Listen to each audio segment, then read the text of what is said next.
Guys, it finally happened. I prayed hard enough to mark Rosewater, and a cosmic wave hit me, and now I have powers. Let's see what I got.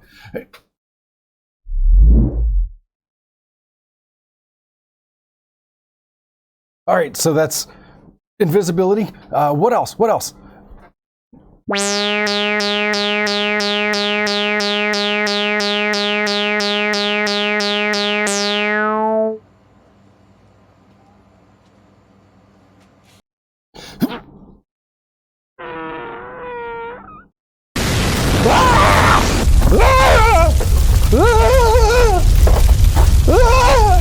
All right, so that's invisibility, stretchiness, the fire. All right, that should leave one more. Well, that's just hurtful.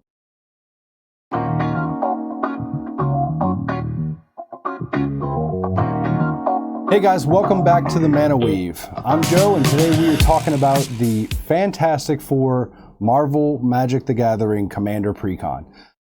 It is a battle cruiser slinger, but it is definitely on the high end of things. We'll go right into the stats, and then I'll give you guys a breakdown of the new cards, some information on reprints, and then all of the information on my top 10 suggestions. We'll get right into it. To begin with, for reprint value, you were looking at 51 cards worth around $142. That is of the time as of the filming of this recording, but obviously that's going to drop drastically as the set has come out, and as these are usually the cheapest versions of cards that you can pick up, which is never a bad thing really, because it drops the pricing on a lot of those really great classic reprints that you just can't get anywhere else. I wish that I could say that you could pick this deck up for a low cost and be able to maybe even pick up a couple of them, you know, one to split apart, one to play with, because it's that great a deck. It's not a bad deck. It's a pretty decent deck, all things considered, for an attempted slinger battle cruiser, albeit a little expensive. But the reality is, the thing that will hold you back on that is price. The MSRP for this deck is $75, and it is outrageous. It's ridiculous. Please don't pay anything above that if you're going to pick this up. I suggest you try to find some sort of discount code, something that will work for you as a customer, and that you can pick this thing up on sale, basically. But don't touch this thing at a scalper's price anywhere above the MSRP at $75, which is already on the outrageous side, considering that despite it being a Universes Beyond product, this thing is only, we are less than 10 years out from the major outings of Wizards dabbling in precons, in creating decks for us as players, as opposed to us brewing decks, and really getting more structured as a format. That said, at the beginning of this, it was half the cost. I mean, $35 for you to get into the hobby to start with. And they weren't the most broken decks. You know, you weren't looking at an infinite combo necessarily, like we've gotten in some others at this point. But again, it wasn't $75. You have to question where we're at as a market, and when does that stop, and what are we really willing to pay for our hobby? And what does it say when we're expected to pay that, honestly? Personally, I've always been a fan of home brewing, but for those that are just getting into it, or those that you're trying to introduce to it, your loved ones, your friends, it's hard to say, oh, hey, go pick up a box for $75. But I'll get off of my soapbox, and we'll get into some of the nitty gritty, some of the better reprints in this deck. On the low end of the market, at this point in time, you can probably put this deck together yourself for around $100, if not a little bit less than that. And so I understand why $75 sounds appealing as far as what reprints you're going to get from it. But when most of the cards are worth less than $1, no thank you. This is the worst per card value we have gotten in a long time. And it says a lot when this is the set where we are now getting these raised prices again. But we'll get into some of the reprints that are of note, and honestly some of the more valuable cards in the deck, as just counting reprintability. As far as playability, there's plenty of really great playability in this deck. It does have elements of Battlecruiser, Voltron, Trample, Go Wide. There are, ironically, 4-ish themes in the deck, but it does suffer from pulling itself kind of in different directions because of that. But we'll talk about reprints. Sorry, I keep getting off the topic here. The first reprint we're going to talk about is Quantum Misalignment. Quantum Misalignment is a sorcery from the Doctor Who set. For 4 and a blue, you can create a token that's a copy of target creature you control, except it isn't legendary. Rebound. If you cast this spell from your hand, exile it as it resolves. At the beginning of your next upkeep, you may cast this card from exile without paying its mana cost. There are a fair amount of spells in this deck that have rebound, and because the converted mana cost average of this deck sits somewhere around 3.68, you're looking at a higher cost on the curve of your instants and sorceries. There's only a couple of spells in the entire deck that cost 1 mana, and few others that cost 2 mana. Most of these cards are 3 or more, but you are looking at the ability to, with a few of these spells, rebound. This is a form of free casting on the following turn, where it does allow you to sling a couple of spells, so you can cast one of your other bigger spells, or maybe one of your other non-creature ramp spells, and then get this spell also for free on that next turn after you've cast this spell. It's a pretty good deal, even though these spells tend to be more on the more expensive side. From the two-headed giant format in Battle Bond, the set, we have the dual land that in the Black Panther set costs the most among the reprints. Somewhere it was around 20, it's dropped since. This is Rejuvenating Springs is the Simic or blue-green version, where it enters tapped unless you have 2 or more opponents. That, of course, always enters untapped when you're playing Commander. Unless for some reason you're playing a 3-person game at home, totally fine.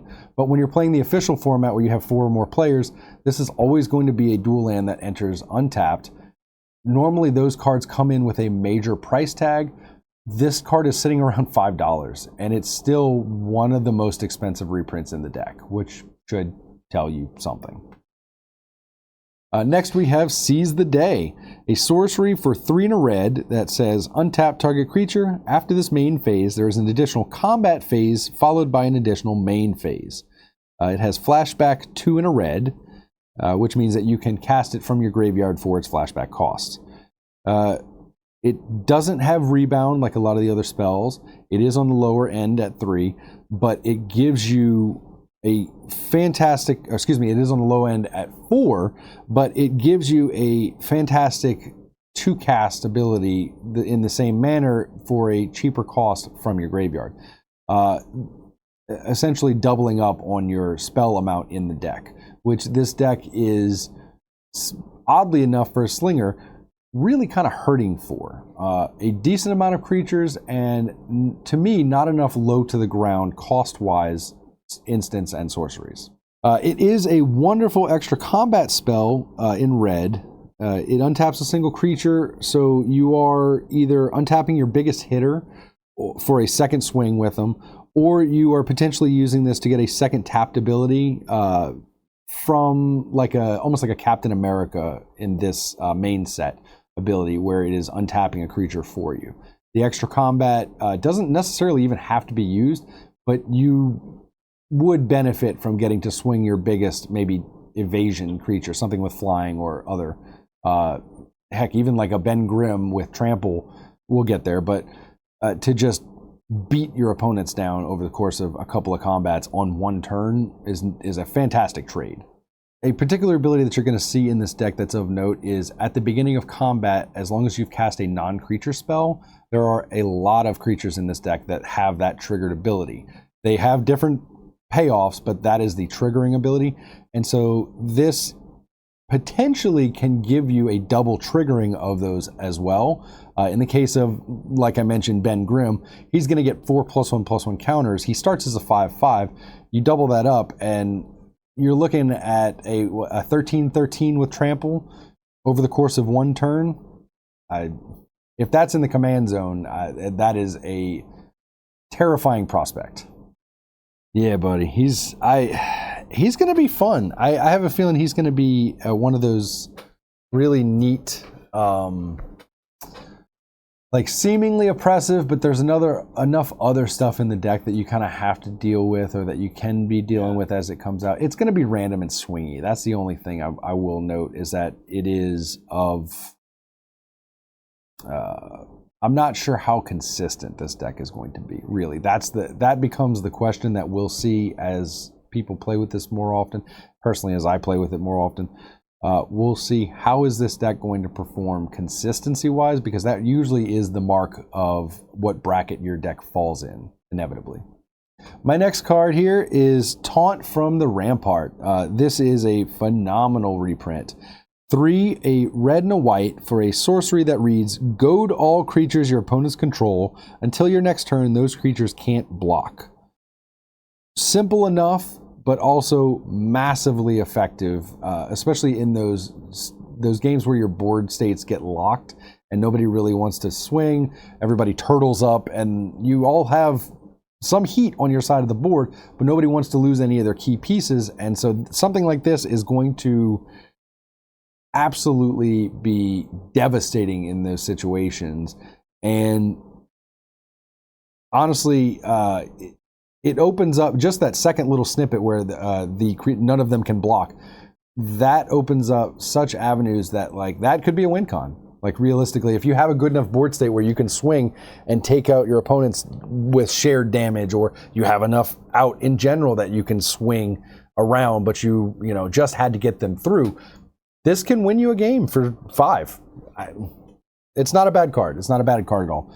I look forward to seeing if this card ends up being the sneaky win con that I have a feeling it is.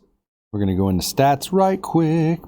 We will count up, or we've counted up for you, rather, the stats for the deck. This is the basic skeleton that we're rocking with, as well as kind of just the numbers for the particular things you care about when it comes to this deck. And this should also, hearing these numbers should kind of inform as to what you're looking at when you're looking at either buying this or playing this.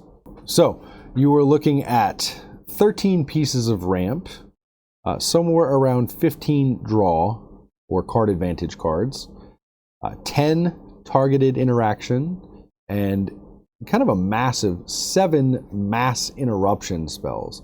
Those are things that either affect multiple things in the defensive or the removal, or just in general, things that affect more than 1 or 2 things. These things are mass interruption. And that said, there are 7 pieces. That is very much on the high end in a deck that a few of these commanders of the Fantastic Four, again, we'll get to them, seem like you want to go wide, and that just seems to really fight that when they are, a lot of them don't exclude your creatures. You're looking at 37 lands in the deck. Now, of all of these cards, you have 20 creature spells, 42 non-creature spells, 19 non-creature matters spells.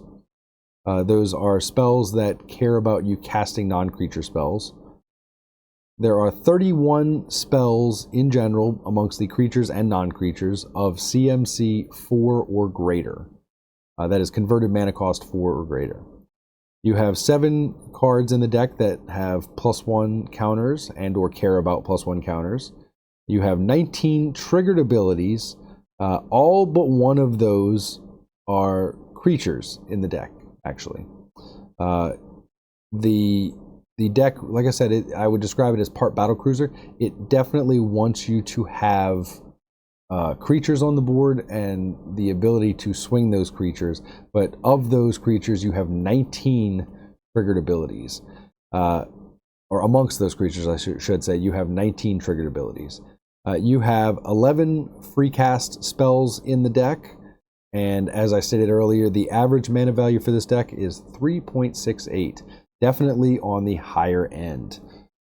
Going into our 4 face commanders, and you have, similar to the Black Panther deck actually, you have 6 alternative commanders here.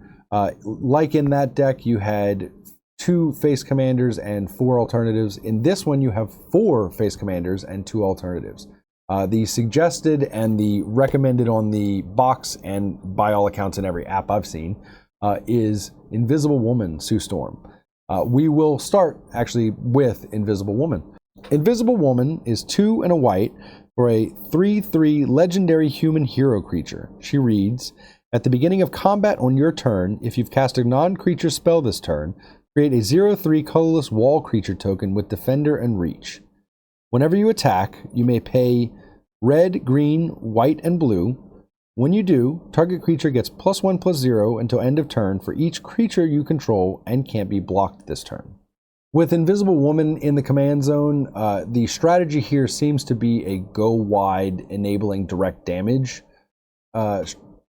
style of play. It definitely has a Voltron feel to it, but you're only really making 1 wall a turn, which is going to be slow. You'll want to supplement those numbers with other creatures from the deck. As I said, this deck wants you to have creatures on the field pretty much at all time. You can affect other creatures with her ability, which is nice. You don't have to attack with her, so you can leave her in the back, just create those walls to build your board state while allowing your best and toughest creature to get through for the cost of the the non-black other Wooburg colors. Wurg is what that is.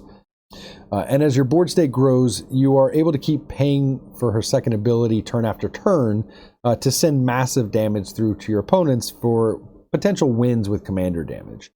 As is usually the case with Voltron's style of play, this, with her at the helm, honestly, I feel like is going to struggle to close out games against multiple opponents.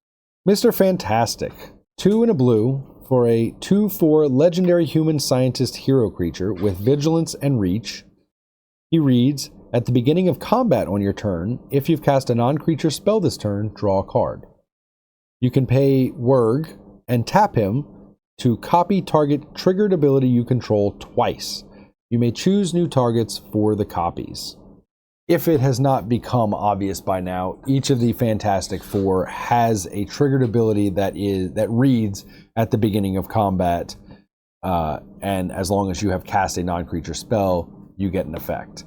Just like stated, most of the creatures, just like stated, a lot of the creatures in this deck have this ability, and each of the Fantastic Four is not an exception to that. Mr. Fantastic, don't want to be too informal here. Mr. Fantastic's ability is very much based off of consistent draw. He is a micro draw engine. I say micro because you're getting 1 extra draw a turn, which is not a bad thing. Extra draw, always nice. Especially consistency with that is really great. But it is only 1 draw potential a turn, and so it is not to say minimal, but could be better, I feel like. You do have that second ability to be able to copy a triggered ability twice, which is really, really seemingly tempting. It seems like a great ability, right? Who wouldn't want to copy a triggered ability of one of your creatures twice? This deck struggles in that regard. It actually doesn't have very much support. There's not many creatures in this deck that are worth paying Wurg for mana, honestly, frankly. Let's count it as what it is. Convert it down to just 4 mana. There's not many creatures in this deck that it's worth paying 4 mana to copy their ability once, let alone twice. It's okay. You know, you would think it would be better, the draw every turn, the ability to copy a triggered ability twice. But the deck just doesn't seem to really give too much to Mr. Fantastic to work with, and that seems to kind of be a pattern for all of the Fantastic Four, in that, again, they have different styles of play that they want to lean into, and this is one deck. They are 4 different commanders. the result is kind of a generic deck, really. It has a generic baseline of a skeleton, you know, your ramp, your draw spells, your normal kit of spells that you would put in a commander deck if you were to brew it yourself. But a lot of them are very expensive because they want that payoff in this deck for a lot of, or some of, the very specific creatures that give that payoff. But again, there's not enough of those for that to be a method of really doing anything besides adding something to your board state that's not going to get you a game. And in Commander, even if winning isn't the goal all the time, let's be honest, fun should be the goal. You're with your friends, hopefully. And if you're with strangers, hopefully fun is still the goal, at least to some extent. It's not going to give you that fun, honestly. It's not going to give you the thing that you're looking for to have a good time in this deck specifically. Around his own deck, you could do something really, really interesting with this. Please, brew. Absolutely brew. If you pull this from like a random pack, have a great time with it. I have a feeling this could be a lot of fun, but in this deck, it just does not have the backup. Human Torch. For 3 and a red, you get a 3/2 legendary human hero creature. He reads, at the beginning of combat on your turn, if you've cast a non-creature spell this turn, Human Torch gains flying, double strike, and haste until end of turn. Whenever Human Torch attacks, you may pay Wurg. If you do, until end of turn, whenever he deals combat damage to an opponent, he deals that much damage to each other opponent. He is yet another Voltron-style commander, but this time with the added twist of Group Slug. I'm not sure how relevant haste will be on his first ability, since there aren't very many cheaper non-creature spells to cast before you would cast him, as in before he hits the battlefield.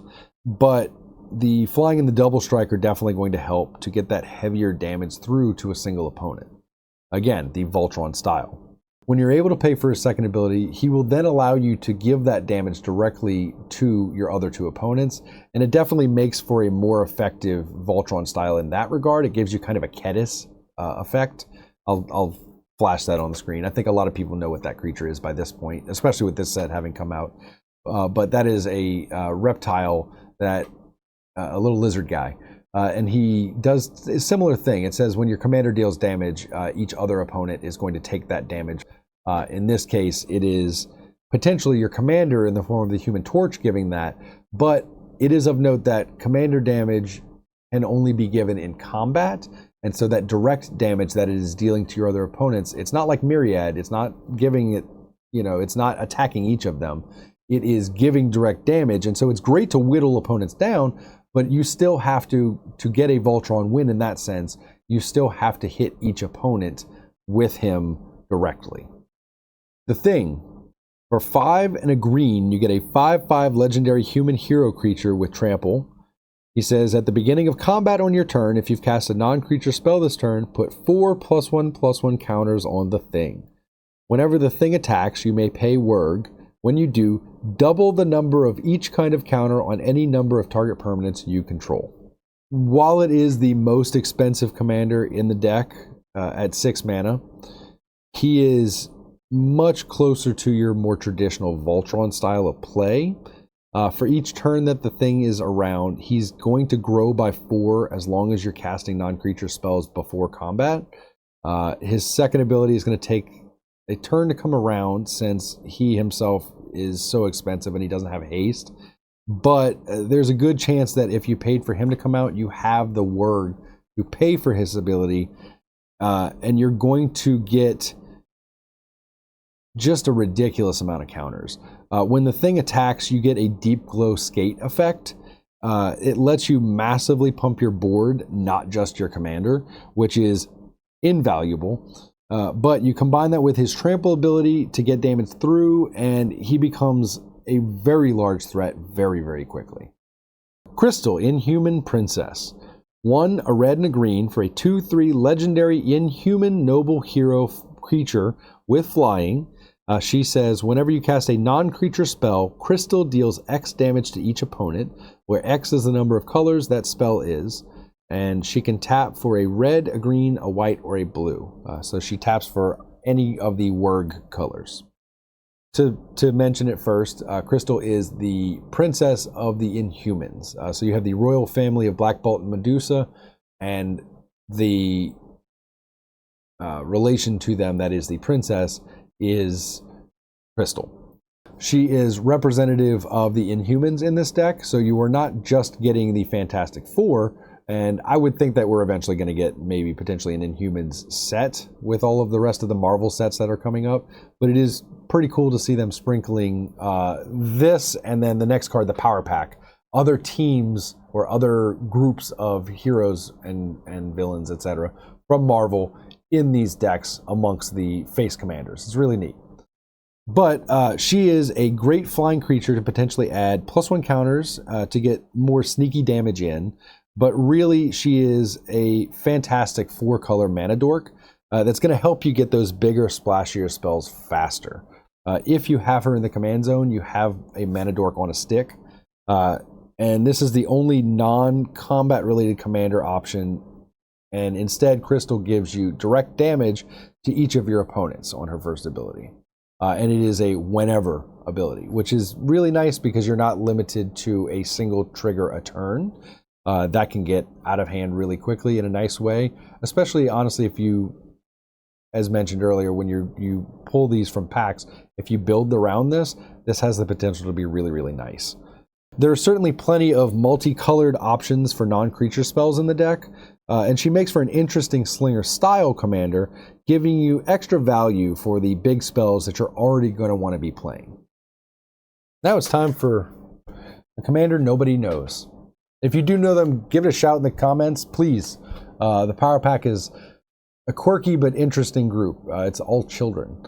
But Power Pack, for 1 and a red, green, white, and a blue, you get a 4/4 legendary human hero creature with flying, vigilance, trample, and haste. And they say, whenever Power Pack deals combat damage to a player, exile target instant or sorcery card from your graveyard chosen at random. At the beginning of your next upkeep, you may cast that card without paying its mana cost. If that spell would be put into your graveyard, exile it instead. We are back to the combat-centric commander abilities, except this time the Power Pack has to actually deal the damage in order to trigger. Thankfully, they do come with plenty of combat evasion abilities to make sure that they're getting that damage through. And when they do get that damage through, you're going to get repaid with a spell that you've already cast before for free, or potentially a big splashy instant or sorcery that you've discarded into the graveyard in order to cheat its cost with Power Pack's ability. The drawbacks to this commander are that the deck isn't really built to fill your graveyard to power up the Power Pack, and that their ability picks a random spell from your graveyard instead of one that's relevant to the situation you're in. They lack the selectivity of being a utility creature in that regard, and that's partly because of the deck, it's partly because of the randomness of the creature, but honestly, if you know the characters, it's really great theming. They're children. They are in the command zone, at least, they are an unreliable source of power, though they may have a great amount of it. But in any case, if you just go by the base stats, it has mana soup. Excuse me. If you just go by the base stats, it has keyword soup, and so you're getting a bunch of great evasiony you're getting a bunch of great evasiony keywords on top of what is already a nice sized power and toughness body. Now we're going to talk about some of the new spells in the deck, and we're going to kick that off with the creature spells, and we'll move into the other types from there. As always, we go in alphabetical order, but I'll give you the read of the card, and I'll go ahead and give you my 2 bits. Alicia Masters, Skilled Sculptor. For 1 and a red, you get a 0/4 legendary human artificer creature. She reads, at the beginning of combat on your turn, if you've cast a non-creature spell this turn, create a treasure token. She has an ability called Sense the Good. At the beginning of your end step, each player gains control of all creatures they own. She functions as a ramp source in this deck and triggers exactly the same as the first ability in each of the Fantastic Four creatures. It's interesting that her second ability seems to be in this deck to kind of counter the steal your stuff strategy buried in maybe the Doctor Doom precon. And of course in other non-preconstructed decks you have these archetypes that are out there, the Gaunties, the Zidanes, where they want to move possession of creatures around, and this immediately straightens that out. Kind of an odd include for that purpose, but there aren't too many cards in Magic that say return creatures to their owner side of the field, and usually to say it's the opposite. Red cards that steal creatures. Black Bolt, Inhuman King. For 2, a white and a blue, you get a 3/3 legendary Inhuman Noble Hero creature with flying. He says, whenever you cast a non-creature spell, Black Bolt gets +2/+2 until end of turn. He has an ability called Lethal Voice that says, whenever Black Bolt becomes the target of a spell or ability an opponent controls, destroy target non-land permanent that player controls. 4 mana for a 3/3 flyer is pretty good value, and this creature has super prowess, basically, so he's good for a threat in the air. Where it really gets neat is that Black Bolt has a meta version of Ward, where you get to select an opponent's non-land permanent to destroy in trade for your Black Bolt being targeted. Our next card is Council of Reeds. For 2 and a blue, you get a 2/2 legendary human scientist hero creature that says the legend rule doesn't apply to creatures you control. At the beginning of combat on your turn, if you've cast a non-creature spell this turn, create a token that's a copy of Council of Reeds. Again, we see the beginning of combat prowess-like trigger on a creature. This time the payoff is a combination of 2 very powerful commander staples. It has the legend rule shenanigans of Sakashima and the repeat self-duplication of Scute Swarm. It is limited to once per combat, but there are cards in this deck that can give you extra combats, like we talked about, and cards in the set that can certainly give you extra turns, causing Council of Reeds to get out of hand very quickly. And I just want to point him out, he's right here. Dragon Man, Reformed Robot.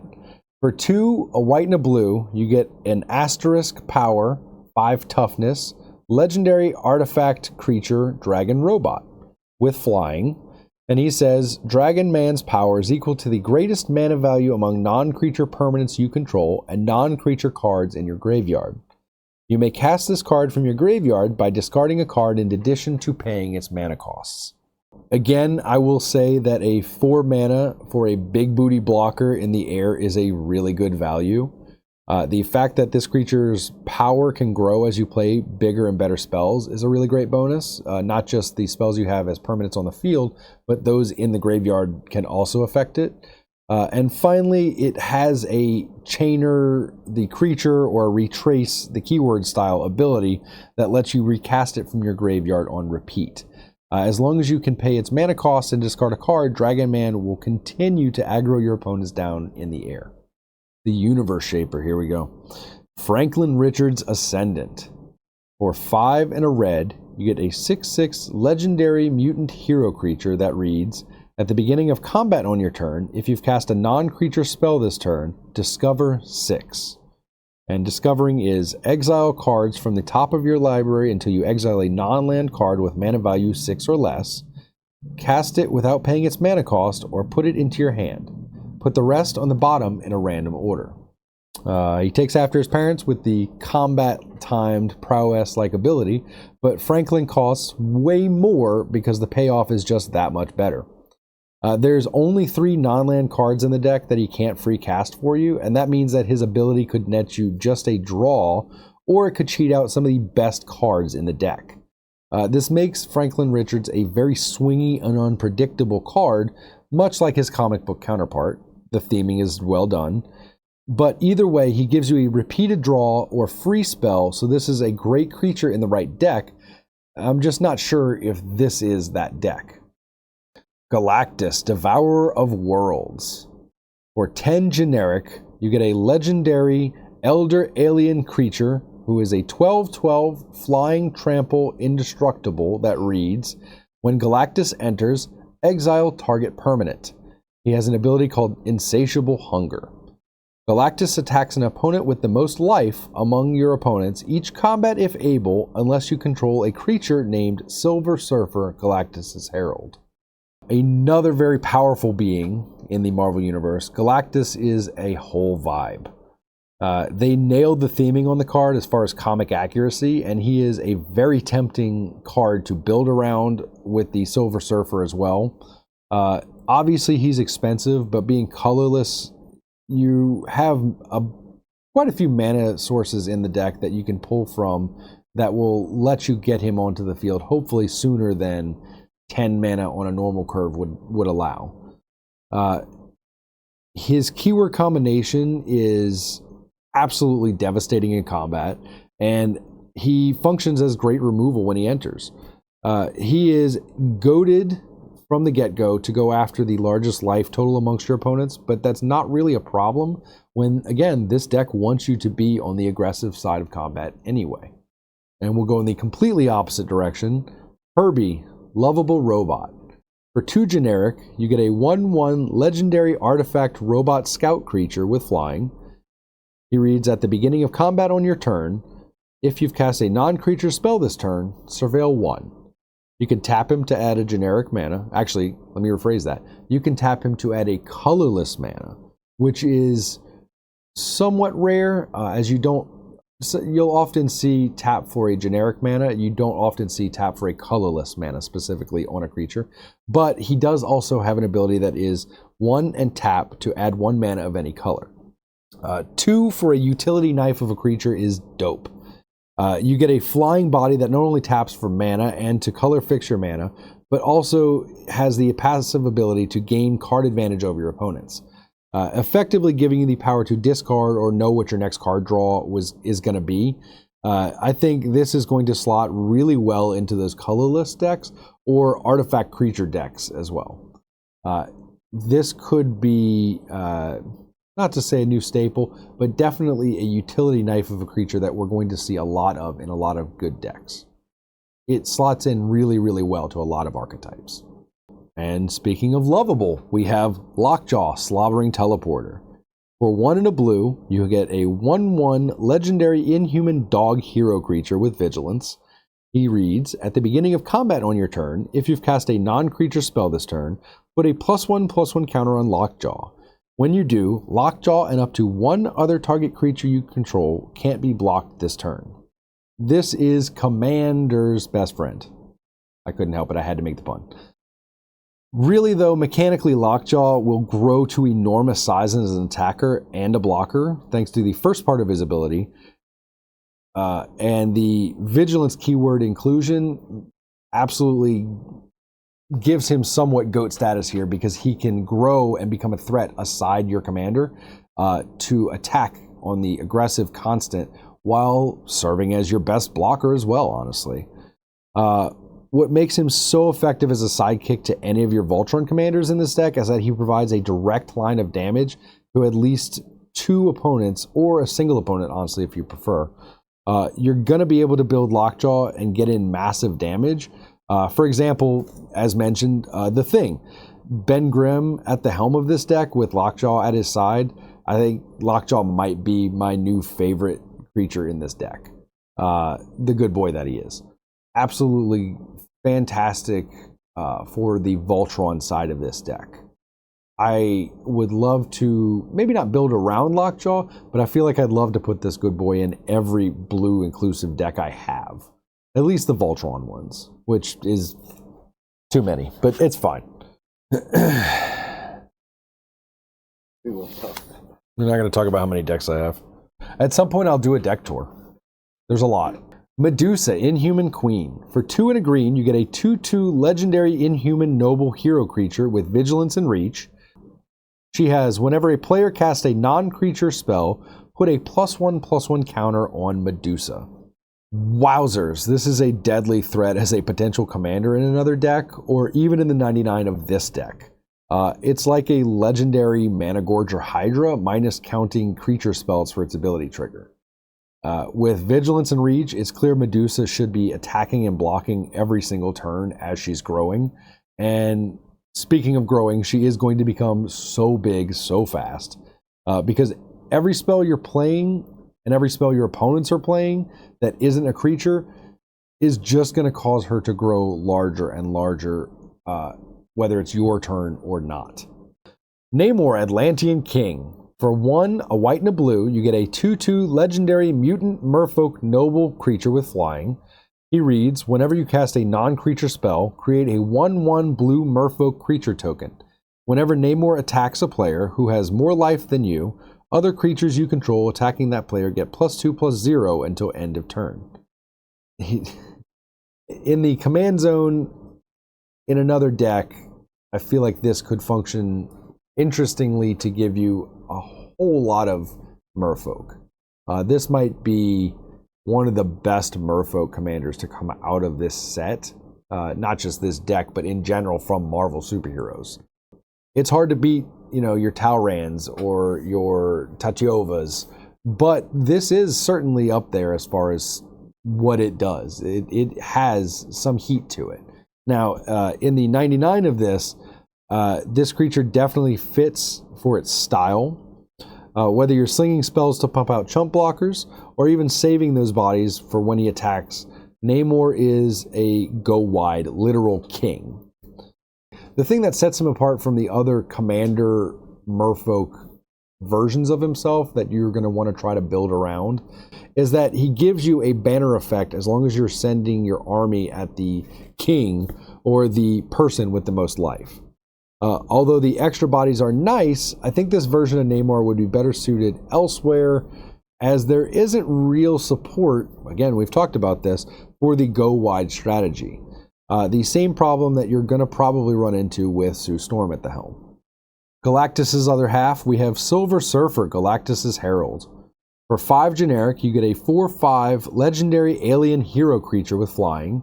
He reads, whenever Silver Surfer enters, you may search your library for a card named Galactus, Devourer of Worlds, reveal it, put it into your hand, then shuffle.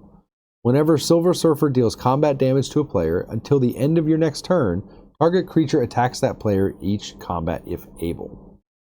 I kind of already made this joke, but we've reached Galactus' little buddy. I'm joking because the Silver Surfer is his own very awesome super self in the comics and isn't always attached to Galactus. His Magic the Gathering version, not so much. He has a one-sided partner mechanic-like ability that lets you retrieve Galactus from your deck, which is great, and he gets to go to creature every time he deals combat damage, so you can disrupt those stalemate board states with this creature. Honestly, getting a flying big body to swing with while summoning a massive threat creature to your hand and being able to goad makes the Silver Surfer a top-tier creature. The Silver Surfer and Galactus would make for a really interesting colorless deck, and you could theme it as them visiting an Eldrazi planet, or even a mechanical artifact creature one. The imagination abounds. Valeria Richards, Precocious. For 3 and a blue, you get a 3/3 legendary human scientist hero creature that reads, non-creature spells you cast cost 1 generic less to cast. Whenever you cast your first non-creature spell each turn, draw a card. She is a consistent discount engine in this Slinger-style deck that will pay for herself in a couple of turns worth of draw. Everything beyond that is gravy. She's going to help you to get those big splashier spells out faster and more often, and in the right scenarios, she's going to enable you to cast 3 and 4 spells a turn, activating something like your Fantastic Four's ability. In her own deck or in the 99 of another deck, she could really do some work with maybe an extra turns sub-theme. And last but not least, we have Willie Lumpkin, Postman. A white and a blue for a 1/3 legendary human citizen creature that reads, Willie Lumpkin can't be blocked. Whenever Willie Lumpkin deals combat damage to an opponent, you draw a card and that player may draw a card. If they do, that player can't attack you or permanents you control during their next turn. I've heard lots of scuttlebutt about this guy, but our Stan Lee cameo creature is only going to deal minimal damage unless he's pumped. Lump pumped, if you will. His real superpower is the seeming group hug style ability to give opponents cards in order to extort them into not being able to attack you or your planeswalkers, though there aren't any in this deck. Willie Lumpkin would make a wonderful control politic commander with tones of Voltron. Moving to our new artifacts, we have Negative Zone Portal. For 2 generic, you get an artifact that reads, pay 2 and tap it, exile target card from an opponent's graveyard. If it's a creature card, draw a card. At the beginning of your upkeep, if there are 4 or more creature cards exiled with this artifact, flip a coin. If you lose the flip, sacrifice this artifact and return a card exiled with it at random to its owner's hand. Every deck should have some sort of graveyard interaction, and this is a good piece for that because it also gives you draw as you're able to pick off creatures from your opponent's graveyards. Once you've gotten to 3 creatures exiled with it and 3 cards drawn, you do have to take a chance of giving one of those creatures back to your opponents in order to continue making use of it. It can be powerful draw/removal, but be weary of the risks, much like the negative zone in the comics. And I've already mentioned it, but the Fantasticar. For 3 generic, you get a 4/4 legendary artifact vehicle with flying. It says, whenever you cast a non-creature spell, you may have the Fantasticar become an artifact creature until end of turn. Whenever you cast your 4th non-creature spell each turn, you may sacrifice the Fantasticar. If you do, create 4 4/4 colorless construct artifact creature tokens with flying and haste. This vehicle works just like its fantastic owners by caring about non-creature spells as an alternative means to becoming an artifact creature. If you're able to sling 4 non-creature spells, it then multiplies by essentially replacing itself with 4 creatures equivalent to its combat ability.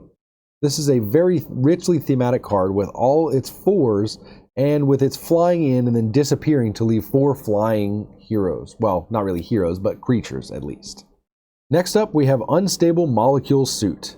For 3 generic, you get an artifact equipment that reads, equipped creature gets +2/+2 and has indestructible. Equip commander for 2, or equip for 4. For an equipment, this is of average mana value to cast, but then it swings wildly between good for commanders and too expensive for your other creatures to equip.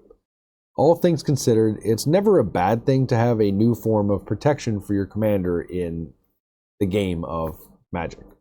We have a couple of instants, the first of which is First Family. For 2 generic, a green and a blue, you get an instant that reads, you draw X cards and gain X life, where X is the number of colors among permanents you control and spells you've cast this turn. For the magic number of 4, you're getting ideally 4 card draw and 4 life gained, though for 4 mana, it's still okay to get a lesser number of both. It is interesting to see a non-keyword version of a mechanic we just saw in Lore when Eclipsed, the Vivid keyword. This is another spell that will pay off more likely in the later half of the game. And our other new instant is Invisible Force Field. For 1 and a white, you get an instant that says, up to 4 target permanents you control gain indestructible until end of turn, Rebound. And again, the Rebound ability is recast for free on the next turn. You can protect your super team for 2 mana at instant speed and get the same effect on the next turn. The benefit to this is playing this and following it up with a Wrath effect to clear your opponent's field while setting off your triggered abilities for the Fantastic Four. Ideally, having more than 1 or 2 of them out would be great payoff for this card. We'll move into sorceries, and I will say that it kind of looks like, and see if you can spot them, but it looks like there are potentially a new sorcery and or instant for each of the Fantastic Four, and maybe even one for Doom in this deck. Keep your eyes peeled, look at the arts, and that's kind of the clue. But our first sorcery is Fantastic Elasticity.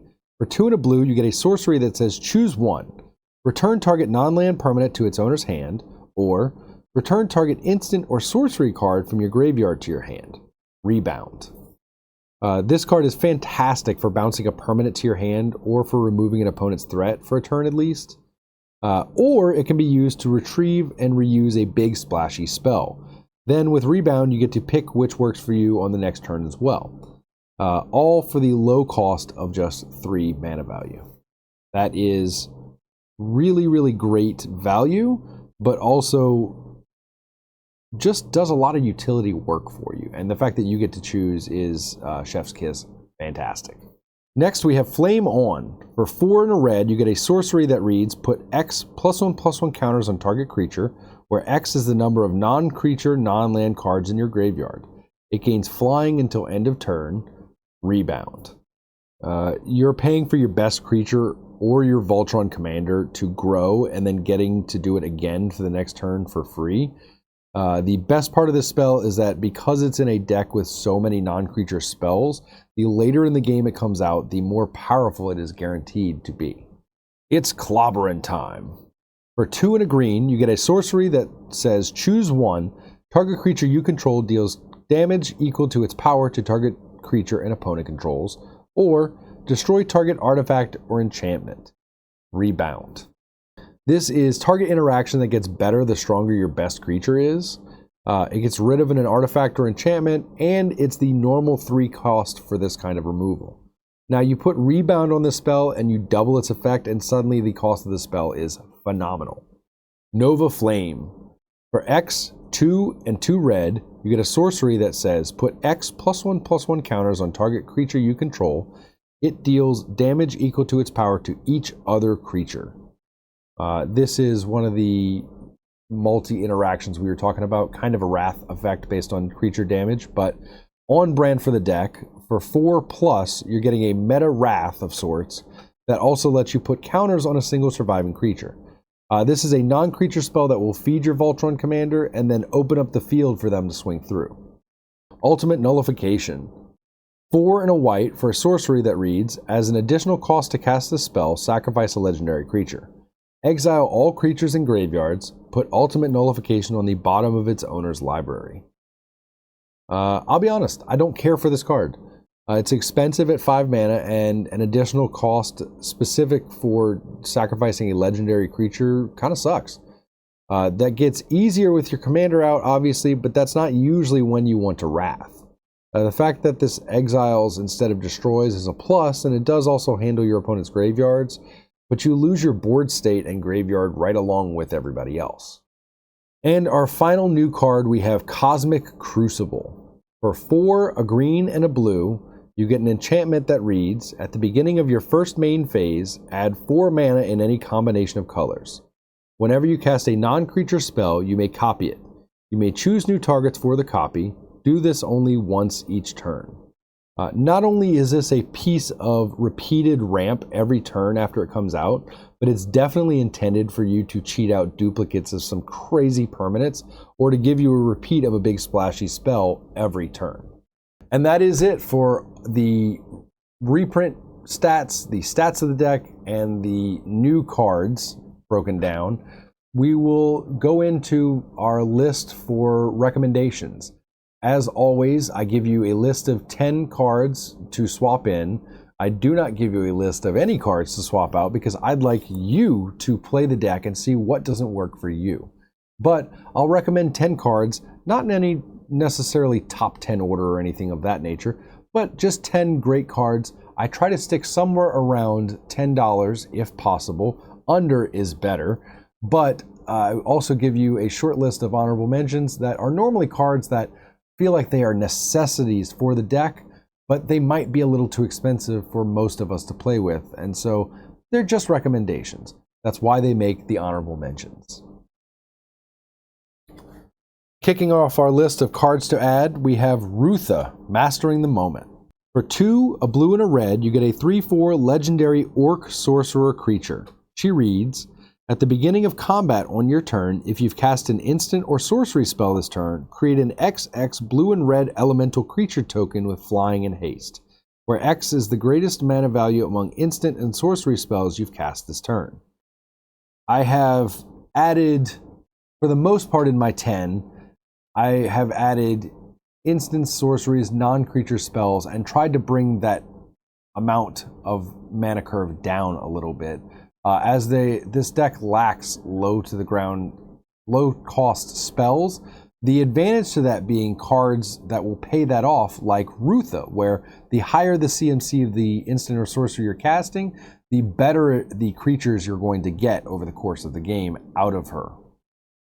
And the fact that they come in with haste and flying means that they have evasion and they're going to be attacking almost immediately. Even if they die the turn that they come out, and as long as you are getting something in there to potentially get, maybe trade your token creature for an opponent's creature and whittle down the board. And if not, they have the flying evasion to potentially attack at least one of your opponents that may not be able to block and get some damage in. As stated, though, it's going to get better over the course of the game with the bigger and better spells being played. And also, I will say that there are only 3 creatures on my recommendation list. Moving along to number 2 on my list is actually multiple cards. For this, I'm just going to kind of flash them across the screen as I'm saying this, but any and all of the, within this color identity, charm spells, meaning Prismari Charm, etc. Any of the, and again, I'll flash them across the screen, but any of your charms that work within these color combos that are low cost enough are all phenomenal additions, because they will bring the curve of they will bring your mana curve down while giving you the benefits of instants and sorceries. They are the slinging spells that you really want. Number 3 is, I am shocked that this is not on this list, Swords to Plowshares. Swords to Plowshares is great removal that is normally included automatically with these precons, and so for us to get one cost removal spell but not the other struck me as a little bit odd, I'll be honest. Swords to Plowshare is 1 white for an instant that reads, exile target creature, its controller gains life equal to its power. If you don't know what this is, you've probably not bought a precon before, and that's totally okay. Welcome to the game. Path to Exile, Swords to Plowshares, these are your normal auto includes for a lot of your middle to higher end games, because they are very tight on the mana cost, and they are very, very effective by exiling the creature. Number 4 on my list is a personal favorite card, Shark Typhoon. 5 and a blue for an enchantment that says, whenever you cast a non-creature spell, create an XX blue shark creature token with flying, where X is that spell's mana value. It has cycling, X, a 1 and a blue. For when you cycle this card, create an XX blue shark creature token with flying. This is on here for the obvious reason that not only is it a non-creature spell in and of itself, but after it hits the board, it's going to, first it costs 6, so if you have Rutha out that you previously suggested, this is going to give you a 6/6 flyer in and of itself to start with, but then its own effects kind of kick in, and any of the low to mid to high cost spells you're casting are going to give you bigger and better sharks in the air as your game continues on. The thing that you want to keep doing, this does exactly that. You sling the spells, it gives you the creatures to keep playing the aggressive battlecruiser style. You play the battlecruiser style, you keep slinging the spells to make the creatures better. Rinse, repeat. It's very effective for the deck. And the secondary is absolutely underrated. In the latter half of the game, if you are out of cards, this is essentially a cantrip that replaces itself and has an X cost, almost a Hydra-like effect, except you're getting a big-ass shark that has flying evasion. So that is potentially devastating in the late game, and maybe even in recovery from a Wrath. That second ability cannot be shunned. Next up on our list is Nature's Lore. For 1 and a green, you get a sorcery that says, search your library for a forest card, put that card onto the battlefield, then shuffle. You are getting a untapped land ramp. This is a low to the ground, only costs 2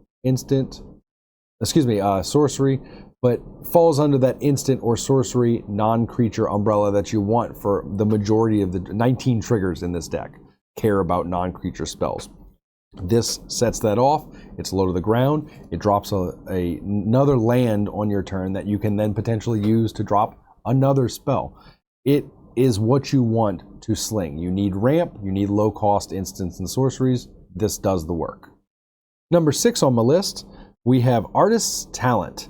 For 1 and a red, you get an enchantment class.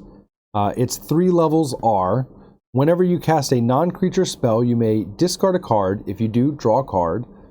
Great to give you draw and to keep you from running out of spells over the course of the game. You can pay 2 and a red to put it to level 2, which is non-creature spells you cast cost 1 less to cast. Great discounting there, so you're getting draw on the first level, discounting, which is a form of ramp, on the second level, and then you can pay 2 and a red to push it to level 3, which gives you, if a source you control would deal non-combat damage to an opponent or a permanent an opponent controls, it deals that much damage plus 2 instead. And so this is going to feed not only Crystal as a commander, but it's also going to feed Johnny, who does, as he is doing combat damage to opponents, he is dealing a form of non-combat damage to your other two opponents. This is going to stack that 2 onto each of those and is going to add up over the course of the game and give you just some really great value for what you're getting from it. Again, you're getting draw, you're getting a form of ramp in discounting, and then to top that all off, then you get damage addition. This one is close to our $10 limit, goes a little bit over it, but it is in certain cuts of this card, I know you can find around $11, I think it is. But Heroic Intervention. For a 1 and a green, you get an instant that says permanents you control gain hexproof and indestructible until end of turn. Again, this is another instant that is low cost, that is going to give your board state the protection you need with the, remember, there are 7 mass interaction cards in this deck. This card is going to give you you cast this before that, you are not affected by a lot of the other stuff. You can then Wrath to set yourself up to win a game as opposed to just stalling it out a little longer by killing everybody's things. The fact that it also gives hexproof to all of these things is really nice because it gives hexproof and indestructible. It prevents them from doing damage, mass destruction. It prevents mass removal, mass targeted removal. It is worth noting that this doesn't get around a lot of your wraths that are exile all, a lot of your generic wraths. So this is specific in that sense that it is, again, it helps to get around targeting, and it helps to go to completely negate your damager wraths or your destroying wraths by giving that indestructible keyword. And kind of repeating a pattern that I've been doing of adding multiple cards to some of these stacks. In the 8th place, I've split this between 2 cards that have the Paradigm keyword ability attached. Those are cards that came from the Strixhaven, because these are cards that they will continue to cast themselves for free at the beginning of each of your turns after you've cast them the first time. And so it is a freaking ridiculously good investment in this style of play and in this deck. But the first of this half is Germination Practicum. For 3 and 2 green, you get a sorcery lesson that says, put 2 +1/+1 counters on each creature you control. It has the Paradigm ability. That is going to pump your board turn after turn in a Slinger Battlecruiser. This is what you want. The other shared 8th place card is Restoration Seminar. For 5 and 2 white, very expensive, but again, with a card like Rutha on the field, this is going to pay off in more than one way. But 5 and 2 white for a sorcery lesson that reads, return target non-land permanent card from your graveyard to the battlefield. Paradigm. This is going to give you a Lazarus effect every single turn where you're getting either your best creature, the thing that just keeps annoying your opponents the most, keep putting it straight to the battlefield, please, at the beginning of each of your turns. Make them have to remove it turn after turn as a form of protecting your other creatures. That is not only nasty, and yes, this costs 7, but I feel like if you're getting 2 creatures back over the course of the turn you play it and the next turn, which once the Paradigm spell is exiled and it is being cast repeatedly, it can't be interacted with. That's the other power behind these things. And so you're going to, yes, they are high cost, 5, 7, etc.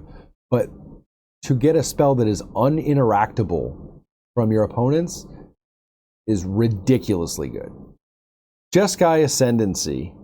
For blue, red, and white, you get an enchantment that says whenever you cast a non-creature spell, creatures you control get +1/+1 until end of turn. Untap those creatures. Whenever you cast a non-creature spell, you may draw a card. If you do, discard a card. Not only does this turn your slinging, your non-creature casting into cycle with the ability to just continuously discarding a card and drawing a card to delve through your deck, that alone is worth this 3 costs. But then on top of that, you're getting a prowess-like ability, which it's just, which it's Jeskai Ascendancies. That is, Jeskai is very much the prowess school of play. You're not only getting kind of a banner until end of turn effect, but you get to untap your creatures. This adds essentially untap all of your creatures to every single one of your non-creature spells as a secondary effect, and that is really easy to break in this particular deck with particular spells that might need you to tap a creature, or whether it's to pay an ability cost, vis-a-vis Reed Richards, where you're paying Wurg, tapping him, and getting a double copy trigger. Well, suddenly you can get a double copy trigger whilst he's growing. He's untapping. You have the potential to pay that Wurg again. Now you're getting 4 copy triggers. That, again, 8. I don't know if 8 for 4 copy triggers, maybe 8 for 4 copy triggers is worth it. That seems ludicrous, but we're playing Commander, so massive amounts of mana are nothing really new. Does this deck produce that? I'm not really sure. But I will say that, and the only reason to explain, I'm not sure because this deck is so swingy that it could, on a good play, produce enough mana to do a big boosty play like that. It could not. It tries to go in so many different directions that I'm hoping that the cards I'm suggesting will help to kind of tighten up your battle cruiser / slinger style while bringing that mana curve down from too much, or at least making those cards that are that expensive a bit more worth it than some of the inclusions. And speaking of very expensive spells, she herself is not expensive, but she has a functionality that very much works with them, the Scarlet Witch. For 2 and a red, you get a 2/3 legendary mutant warlock hero creature that reads, instants and sorcery spells you cast with mana value 4 or greater cost X less to cast, where X is the Scarlet Witch's power. And to remind you, referencing back to our stats section, there are 31 CMC 4 or greater spells in this deck. So Scarlet Witch has a third of the deck that she is going to be effective against from the moment that she is cast. Now, should you be able to add +1/+1 counters to her, she is going to then discount even more those massive expensive spells that you're trying to cast and splash out. And normally you wouldn't be able to sling maybe as well with this deck, where it ends up being a little clunky and you're maybe at best getting out a couple of spells, or maybe 3 if you have a rebound spell and then you're able to cast a couple. Unless you're taking until turn 10 or 12, and then at that point, even in the 4 top amongst its other precons, you're hoping that the game is continuing at that point, really.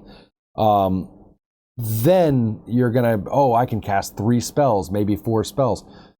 The Scarlet Witch, is going to absolutely help you with that. She is a creature, not a non-creature, of course, but she is 3 mana, so you can drop her pretty early. If you're lucky enough to get a Soul Ring, you can drop her turn 2, and you're looking at discounting all of your mana 4 or greater non-creature spells at that point. Well, excuse me, instants or sorceries, which again is a good chunk of those 31 spells.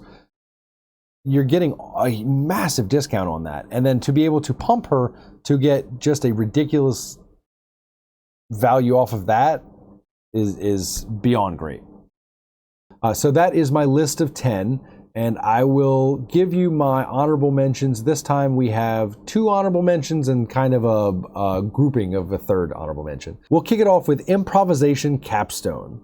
For 5 and 2 red, you get a sorcery lesson with Paradigm that says, exile cards from the top of your library until you exile cards with total mana value 4 or greater. You may cast any number of spells from among them without paying their mana cost. The only reason this is on the honorable mentions is because it has the potential to maybe lose you some spells to exile. And personally, I'm not that big a fan of that. But there is nothing wrong with Impulse Draw. I know lots of people that love it. You're fine. You don't have a problem. Keep doing you. Not you, it's me. It's not you. It's me, truly. And my other recommendation is also a creature, actually, not a non-creature, but the value on this cannot be underestimated. Bloom Tender. And again, it's on this list because it costs a bit more than $10. But Bloom Tender is 1 and a green for a 1/1 creature elf druid. They have the Vivid ability, which is tap. For each color among permanents you control, add 1 mana of that color. If you have your commander out, this is 4 mana. Not one of any of those colors, as Crystal has. 4 mana. This gets better the more colors you have out, obviously, and when any of your choices of commander are going to have that 4-color identity, this is going to net you 4 mana every time your commander's out, every single time. Unbeatable ramp. Absolutely unbeatable ramp. 2 at the trade of 4. There's a reason this is one of the best mana dorks in the entire game.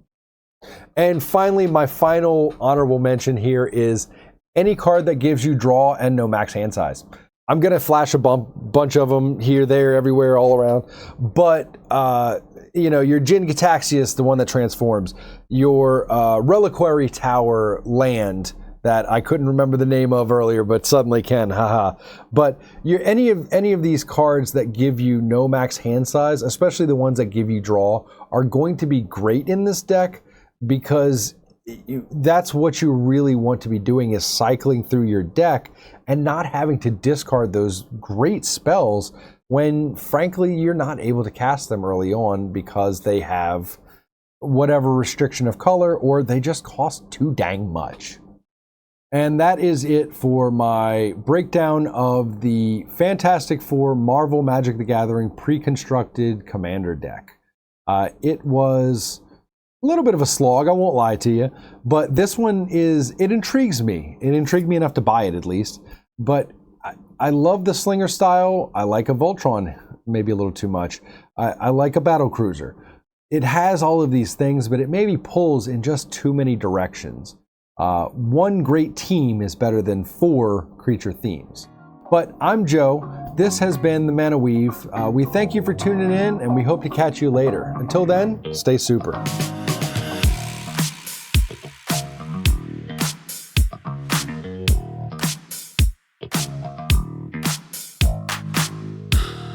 So this is all just fun garbage. Well, you have the slate. It's true. It's very true. I don't have a slate, though. I'm unslated, one could say. All right. Let's see. I'll stick with it. I'm here for it. And that's Mike.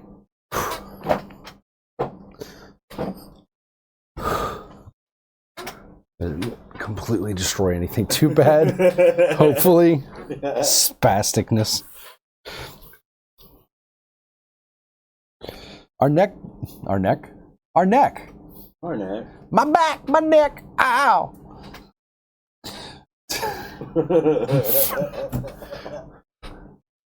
I mean, it's Marvel, so that's par for the course. We have to have 6 versions of everything. Have to have 6 versions of everything.